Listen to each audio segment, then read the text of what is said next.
An elderly man working in the baggage claim area saves a life, and everyone is stunned. So, what is this man's legendary past in the sky? Before we begin, share in the comments which city you are watching this video from today.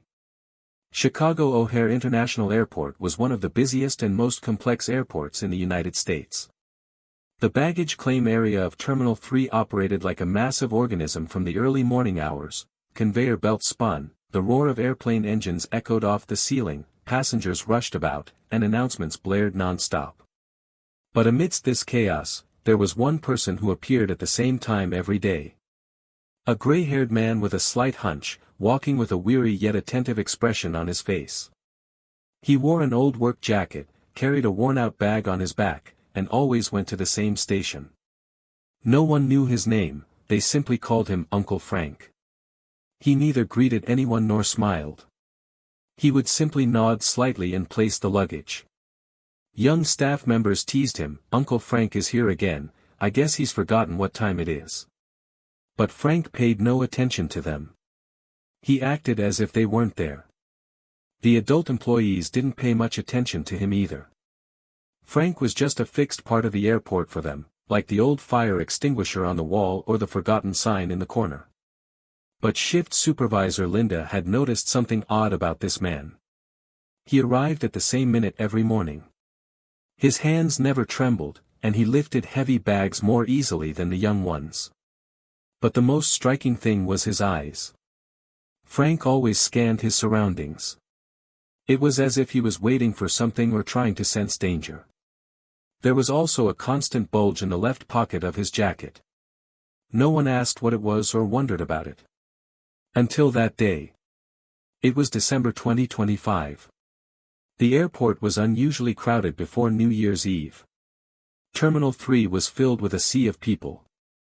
Suitcases, strollers, anxious passengers. Everyone was trying to get somewhere. Frank was working quietly as usual. He was placing the luggage one by one and constantly checking the conveyor belt. Then a scream was heard. A commotion broke out at the terminal exit. An elderly passenger had collapsed on the ground. A luggage cart had fallen on top of him, pinning his leg. People had gathered around him, but no one was intervening. Everyone was just watching. Some had grabbed their phones and started recording. Frank walked quickly without saying a word. He pushed through the crowd and reached the man. He lifted the metal cart in one swift motion. He carefully freed the elderly man's leg.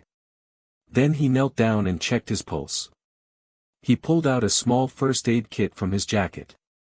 He bandaged his wrist, checked his head, and leaned in close to his ear, saying, "Stay calm, help is on the way."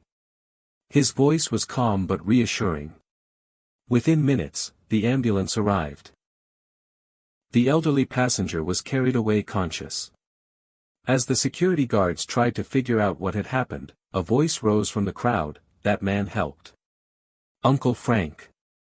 Applause erupted, but Frank didn't turn around. He didn't smile or accept thanks. He quietly turned and returned to the conveyor belt. He continued his work. At that moment, everyone had one question on their minds: who was this elderly man? Was he just a worker who had spent his years at this airport, or was he someone with an unknown past? What happened that day was not seen as just an elderly man rescuing a passenger at the airport. For young intern Mia in particular, this ordinary event was a silent spark that ignited something big. Frank's agility, determination, and composure did not match his age or position. The very next day, Mia went to the area where Frank was working, holding her coffee. She approached hesitantly through the crowd. Frank was placing the suitcases in order, keeping the conveyor belt balanced without dropping anything. Mia could barely make her voice heard. "Sir, that was incredible. How did you do it?" Frank paused for a moment. Then he quietly rolled up the sleeve of his jacket. Beneath his shirt was a faint but distinct tattoo, a parachute and wings. Beneath it, almost faded, was the inscription, 101st Airborne. Mia's eyes widened. This unit was one of the most legendary military units in history. The 101st Airborne Division was famous for its parachute jumps during World War II, particularly during the Normandy landings. Frank simply said, "Just a reflex," then turned away and went back to work. Mia stood there for a moment. This old man, was he a war veteran? Could he have even been in Normandy? When she returned home that evening, Mia was consumed with curiosity. She opened the internet and searched for 101st Airborne 1944. Numerous articles, old black and white photos, and military documents appeared. One in particular caught her attention. A small French village in Normandy had been surrounded by enemy forces. On a stormy night, a team from the 101st Airborne had parachuted near the village. All communication was cut off. Time was running out. Despite orders, the unit's leader had launched an attack, seized the bridge, and rescued the villagers. His courage was praised, but his name was censored in the report.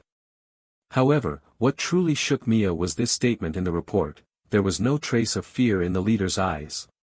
He was silent, but a single glance from him had spurred everyone in the unit into action. Mia thought about Frank's gaze that day. The same silence, the same determination. Could it be a coincidence? The next morning, Mia went to the airport early. Frank was already at work. He was arranging the luggage in order, looking around carefully. Mia took a deep breath and went over to him. "Sir," she said softly, "that tattoo, were you in Normandy?" Frank put the luggage he was holding down on the ground. He turned slowly. His eyes locked on Mia's. There was no anger in them, but there was a deep weariness. The weight of the years had settled on his expression. "Some people want to forget," he said finally. His voice was low but clear, almost lost behind the sound of the airplane engines. "But some things cannot be forgotten." Mia's voice trembled. "Were you, the leader? The one who saved the village?" Frank did not answer. He neither confirmed nor denied it. He simply bowed his head. Then, without saying a word, he turned away and headed toward the luggage. But in that moment, the atmosphere had changed. It was as if the concrete walls of the terminal had begun to feel his weight. The airport staff now looked at Frank differently.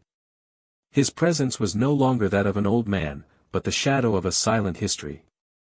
After what had happened, Mia developed a kind of curiosity and admiration for Frank. She watched him for days. Frank's way of carrying luggage was different from that of the other employees. His steps were measured, and there was years of discipline in the way he lifted the load. He never hunched his back, he used his knees, and he coordinated his movements skillfully. This was the result of training. It was clearly not something he had learned by chance. Mia decided not to let go of these observations. One day, during a break between shifts, she went to Chief Linda.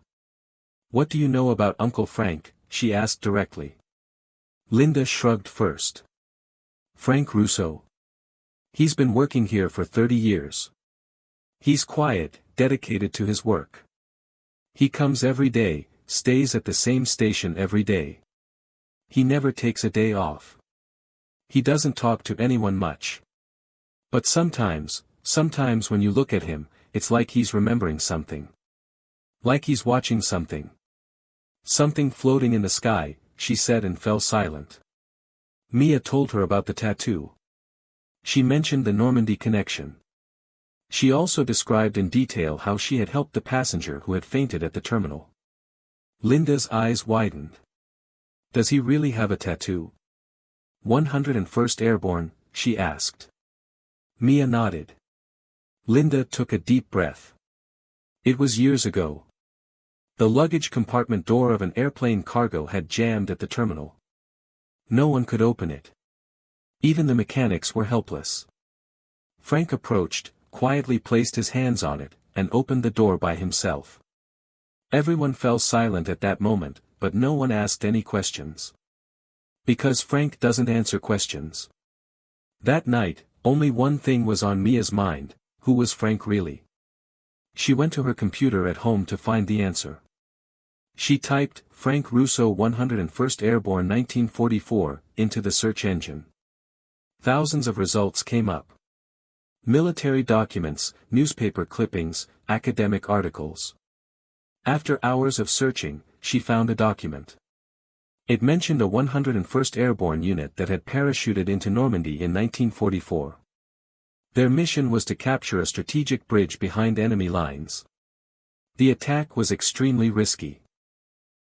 The leader was Corporal Frank Russo. According to the document, the unit had captured the bridge and liberated a small village from Nazi occupation. However, Russo had been seriously wounded during the battle. Official records mentioned this operation, but the details were missing. Most of the lines in the reports were censored. Frank's name was mentioned, but the sections that followed were blacked out. Mia's heart was racing. Uncle Frank wasn't just a worker. He was a hero who had participated in, led, and survived one of the most critical operations of World War II. But why was this information kept secret? Why was that man still at the airport, carrying luggage as if nothing had happened? Why didn't anyone know who he was? Was it simply a matter of modesty, or was it part of a much deeper, untold story? Mia couldn't sleep that night. A single sentence kept repeating in her mind: why would someone like that choose to be forgotten? Frank's story was no longer confined to Mia's mind. The young woman had begun sharing what she had heard and learned with the airport staff. At first, only a few people listened. "Really?" they said. Then an elderly technician working at the baggage carousel quietly nodded in agreement. "I saw that tattoo once too." Soon, Frank Russo's name began to spread in whispers throughout the terminal, during coffee breaks, and in post-shift conversations. No one saw him as just Uncle Frank anymore. It was clear that there was a reason for his constant scanning of his surroundings. His silence wasn't due to ordinariness, but to the weight of the past. And one morning, near the security checkpoint at Terminal 3, a small envelope was found on a column. It had only a few words on it: "To Sergeant Russo, thank you for the courage you brought from the sky." Inside was a note: "You fought for us in 1944. Now know that we haven't forgotten you." When Frank found the note, he took it silently. He didn't open it. He just bowed his head and put it in his pocket. But those who saw him noticed something different in his eyes that day. There was a sparkle in his eyes. Something that had been suppressed for years seemed to have surfaced slightly. Now the airport staff looked at him more carefully. They didn't applaud him or shower him with praise. But they greeted him. When their eyes met, they bowed their heads slightly. Frank wasn't used to all this. But he didn't look away in response. He accepted it silently. The story had begun to spread beyond Chicago. One of the local newspapers interviewed Mia. A short article titled "The Hero of the Terminal" was published. This article caught the attention of a veterans club in the city. The club wanted to organize a ceremony for Frank. Former soldiers, war pilots, nurses, history buffs, and Mia were there. They called for Frank, but he didn't come. Still, there was excitement in the room. Mia took the stage and told his story. She spoke of a man who led a unit that parachuted behind enemy lines in Normandy, completing his mission despite being wounded. As she spoke, her eyes filled with tears, but her voice remained steady. When she finished, an elderly man stood up. He spoke with a military bearing. "I was a pilot flying with that unit on the same front in 1944. We were tasked with protecting the bridge.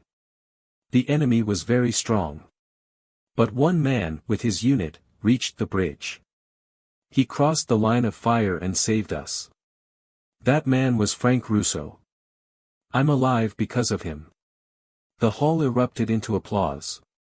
The morning after the ceremony, Mia saw Frank at the baggage claim as usual. He had his old bag in his hand, the same jacket on his back, but this time, there was an unusual sparkle in his eyes. Mia went over to him. Frank bowed his head slightly when he saw her. "I heard what happened," he said. "They haven't forgotten me. Maybe it's time now." Then, for the first time, he looked at Mia with a genuine smile. "It's time to tell the story," he said. These words left a deep impression on Mia's memory. Because some stories are not told aloud but are passed down through experience. And some heroes are remembered not with applause but with silence. And now is the perfect time to ask this question: have you ever met someone like Frank? Someone who quietly performs acts of heroism in the shadows of life.